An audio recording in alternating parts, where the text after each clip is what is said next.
Kani mga ka-angel oh. Okay, nata sa tuwang guan na ibiyak nga sweet buyog jackfruit. Kani oh, in arching tung January 29. Wala man ta karon January, February, March, April lang ta karon. Nana siya 2 ka bulan. Oh. Sobra ka 2 ka bulan na.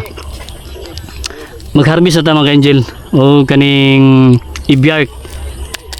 Dari muna ito ang harbisan magkuha tayong kuhan mga pulo lang sa atong harbison kaya ito ang obserbahan nato 1 week kung masurvive ang ato ang ibiyak nga inarching kani diri nato katingon.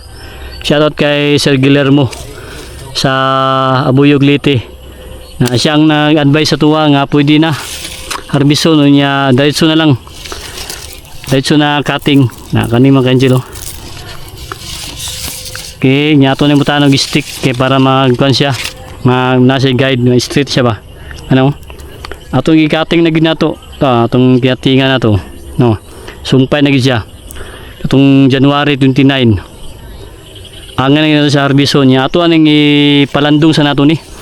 I-relax sa nato ni, shading sa nato ni bago na to siya expose sa sunlight. Okay, mag-harvest ta.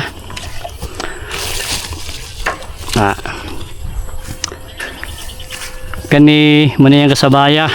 Ato ang katingon no kay wala no. Ang yahang sinumpay na to sa yahang kuan kaning budding tip. Nagkuan na siya, nagdulot na sa inarching na to nga niti kuan sumpay kani nagkuan na siyang maayo, naglalom na. Mga kailangan ginato siya harbison na gyud siya. Kani survive siya mga ka-angel, lipay ang kita ni gyud. Salamat mo kay Sir Guillermo. Kay advice-an ta niya na pwede na sa harvest kani oh. Tanggalon tani mga kuan. Isa ka semana kani sulupin ato ning tangtangon. Kani mga 3 months mga kuan, mga 2 months pwede na itanom. No? Harvest na kita, duha. Kani mo ning kasabayan niya mga ka-angel oh.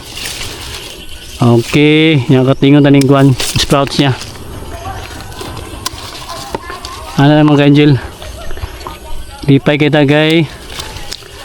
Nakakuan kita. Nakatuon kita mag-inarching. Di nakangay mamalit pa nya naputi mga ka-angel nga gusto mamalitan niya ito ang inarching. Oh, no. Okay, natay kuan isa duha tulo. Kani siya ato ning butangan og kuan kaning kahoy sticking para magkuan siya straight. Kay pagkuan mo na to pag inarching bitay mo gud siya. Medyo ana siya oh. Tahilig siya. Okay, ato na siyang gikuan ta no guide. No.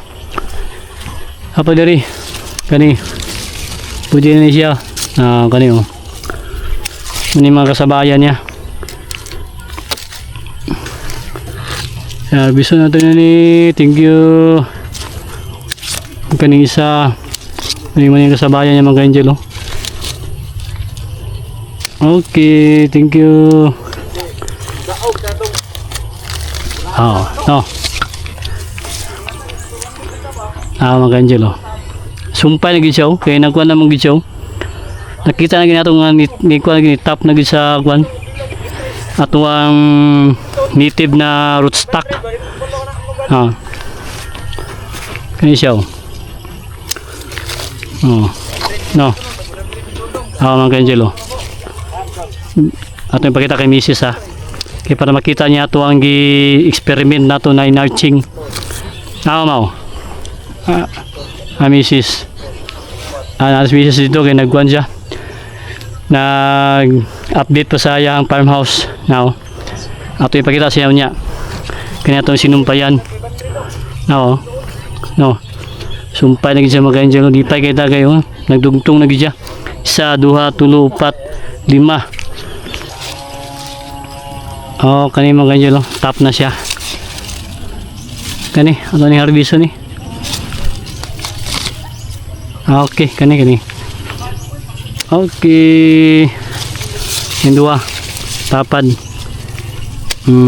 Ayos. Natanggal na to siyang PC. Ayun oh. Okay. Hinay lang kay para di sa damage. Ano itong purpose?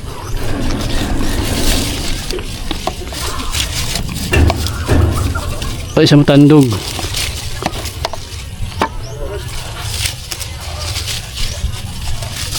Ayun oh. Okay. Tanggal siya. Ano itong garbis? Inarching. Ayun. Hindi na siya. Ito na obserbahan.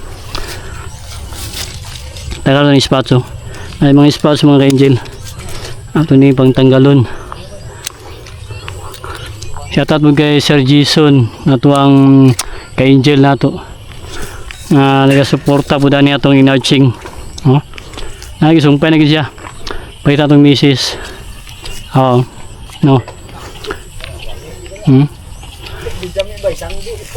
Nama. Misis rin. Ako ngayon arching na ako. Sumpay na. No? Ako no? Ngayon siya. Ako ni standby sa ito. Balay. Palandong sa ito. Muna ito ang kuan. First nga inarching na ito nga kuan. Punuan. No? Nakakuha na ta dire. Naka-harvest na ta. Dili sa ito na-harvest yung tanan. Tayo-tayo na na ito. Kaya obserbahan naman na ito. 1 week. Okay ang atong pag-harvest. Harbiso na to tanan. Kaniyo. Pwede niyo. Kani harbiso po na to ni. Kanila. Kaniyo.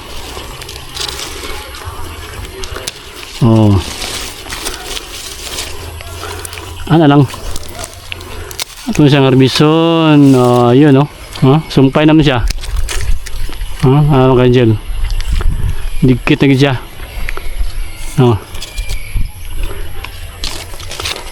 Okay. Kani sa ubos, kaniyo. Pinakuha na sa Mayo. Naipit na siya. Mga sa itong sprouts. Nindot yan nga variety ni. Kani nga langkaan ni. Dili ni nga ordinary lang variety. Pang-export gabon ni mga angel. Ginakuha po niya. Demand po niya sa market. Muna nga padaghan kita ni. Gito. Ayos.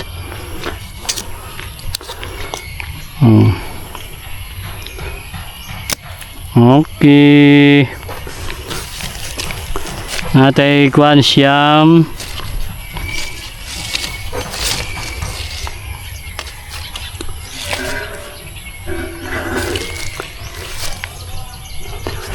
Kani pa. Kani pwede yan yun.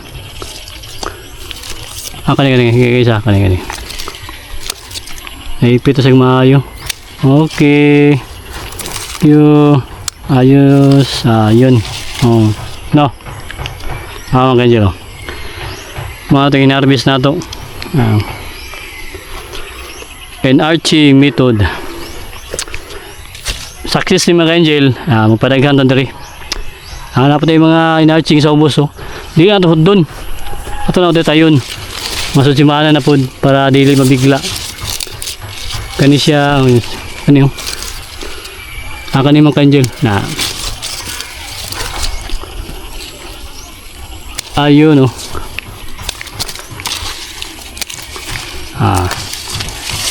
Okay. Ayun gwapo kayo mga angel saktor itong pagkuan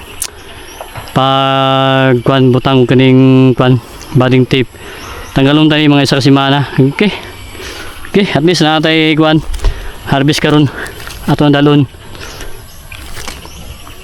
ato nang dito na to pawayon sa tuwang area sa downtown sa Balay Misis kaya para mapalandon sa nato kanya kani ano po niya itong mabutay na isumpay kaya itong mga rootstock nasa 700 ni hindi ka biyag kayo mga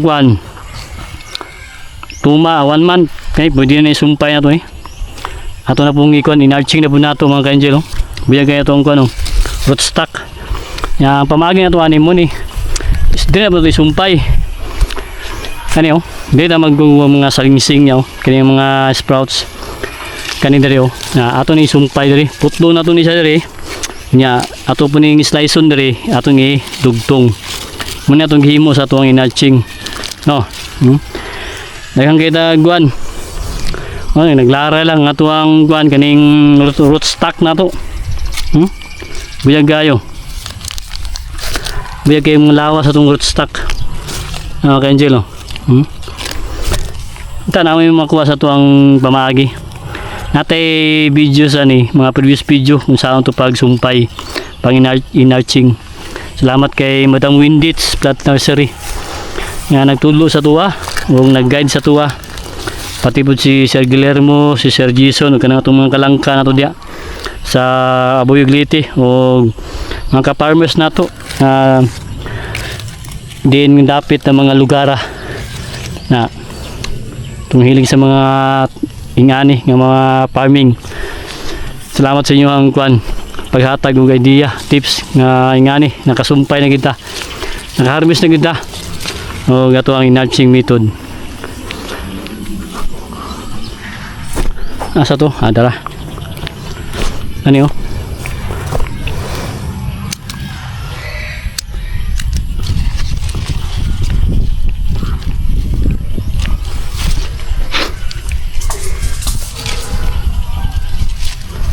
Okay, may mga ganyan itong inarbisan atong kanon lalo na to sa tuwang area. Okay, happy farming. Ayan oh.